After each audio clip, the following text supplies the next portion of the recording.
قل أي شيء أكبر شهادة قل الله شهيد بيني وبينكم وأوحي إلي هذا القرآن لأنذركم به ومن بلغ أئنكم لتشهدون أن مع الله آلهة أخرى قل لا أشهد قل إنما هو إله واحد وإنني بريء مما تشركون قل أي شيء أكبر شهادة، اے نبی ان سے کہیے ذرا کون سی چیز ہے جو گواہی میں سب سے بڑی ہو؟ کس کی گواہی سب سے بڑی ہے؟ قل اللہ، خود کہیے اللہ کی گواہی سب سے بڑی ہے کہ نہیں؟ شہید بینی و بینکم، اور وہ میرے اور تمہارے مابین گواہ ہے۔ وَأُوحِيَ إِلَيَّ هَذَا الْقُرْآنُ لِأُنذِرَكُم بِهِ وَمَن بَلَغَ، اور میری جانب یہ قرآن وحی کیا گیا ہے تاکہ میں خبردار کر دوں تمہیں اس کے ذریعے سے اور اس کو بھی جس تک یہ پہنچ جائے۔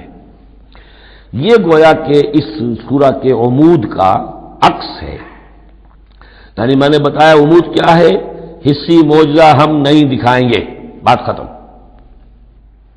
لیکن اصل معجزہ یہ قرآن ہے۔ اے نبی ہم نے آپ پر یہ قرآن اتار دیا، آپ اس کے ذریعے تبشیر کریں، اسی کے ذریعے انذار کریں، اسی کے ذریعے تذکیر کریں۔ جس کے اندر صلاحیت ہے، جو طالب حق ہے، جو ہدایت چاہتا ہے وہ ہدایت پالے گا۔ باقی جس کے دل میں کجی ہے، ٹیڑھ ہے، تعصب ہے، ضد ہے، ہٹ درمی ہے، حسد ہے، تکبر ہے، وہ آپ 10 لاکھ معجزے دکھا دیجئے وہ نہیں مانے گا۔ کیا علماء یہود نے مان لیے معجزے دیکھ کر حضرت مسیح علیہ السلام کے؟ کیسے کیسے معجزے، مردہ کو زندہ کر دینا، خلق حیات، یعنی گاڑے کا بنا ہوا پرندہ پھونک ماری اور وہ اڑتا ہوا پرندہ ہو گیا۔ یہ تو وہ چیزیں ہیں کہ جو یوں سمجھیے کہ ایکسکلوسیو افعال اللہ تعالیٰ کے ہیں، خلق حیات اور احیاء موتا، وہ بھی نشانیاں ظاہر کر دی حضرت مسیح کے ہاتھ پر، کتنے لوگوں نے مانا؟ تو ہم یہ معجزہ نہیں دکھائیں گے، البتہ یہ کہ یہ ہے، آپ کرتے جائیے، محنت کرتے جائیے، کوشش کرتے جائیے۔ اب یہاں پہ خاص طور پہ بہی کا جو ہے لفظ اس کو نوٹ کیجئے، وَأُوحِيَ إِلَيَّ هَذَا الْقُرْآنُ، وحی کیا گیا ہے میری جانب یہ قرآن، لِأُنذِرَكُم بِهِ، تاکہ میں خبردار کروں تمہیں اس کے ذریعے سے، وَمَن بَلَغَ، اور جس تک یہ پہنچ جائے۔ جس تک پہنچ جائے کا مطلب کیا ہے کہ میں تو تمہیں پہنچا رہا ہوں، اب جو امت بنے گی وہ آگے پہنچائے گی۔ جس تک قرآن پہنچ گیا، حضور کا انذار پہنچ گیا۔ یہ سلسلہ جو ہے تا قیام قیامت، کیونکہ حضور اپنے ہی زمانے کے لیے رسول بن کر نہیں آئے تھے، آپ تو تا قیام قیامت جو ہے اب آپ رسول ہیں، آپ ہی کے رسالت کا دور یہ چل رہا ہے۔ جو انسان بھی قیامت تک دنیا میں آئے گا وہ آپ کی امت دعوت میں شامل ہے، اسے پہچانا پیغام قرآن کا اب ذمہ ہے کس کے؟ امت محمد صلی اللہ علیہ وسلم کے۔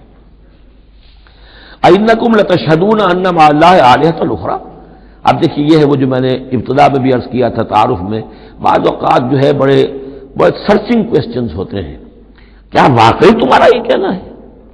جب آپ کو معلوم ہو کہ جو کچھ یہ کہہ رہا ہے اس کا دل وہ نہیں ہے، یہ کچھ اوپر اوپر سے کہہ رہا ہے، وہ ضد ہے، ہٹ درمی ہے، تو پھر یہ کہ آنکھوں میں آنکھیں ڈال کر ذرا سرچنگ انداز میں جو ہے وہ آپ سوال کی، اَإِنَّكُمْ لَتَشْهَدُونَ أَنَّ مَعَ اللَّهِ آلِهَةً أُخْرَىٰ، کیا واقعی تم لوگ گواہی دیتے ہو اس کی کہ اللہ کے سوا کوئی اور بھی آلہہ ہے؟ واقعی؟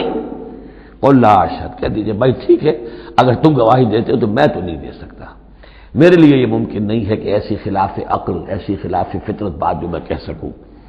قُلْ إِنَّمَا هُوَ إِلَٰهٌ وَاحِدٌ، کہہ دیجئے کہ وہ تو ایک ہی الہ ہے، اکیلا، واحد۔ وَإِنَّنِي بَرِيءٌ مِّمَّا تُشْرِكُونَ، اور یہ کہ میں بری ہوں ان تمام چیزوں سے جنہیں تم شریک ٹھہرا رہے ہو، میرا تمہارا کوئی رابطہ اس معاملے میں نہیں ہے۔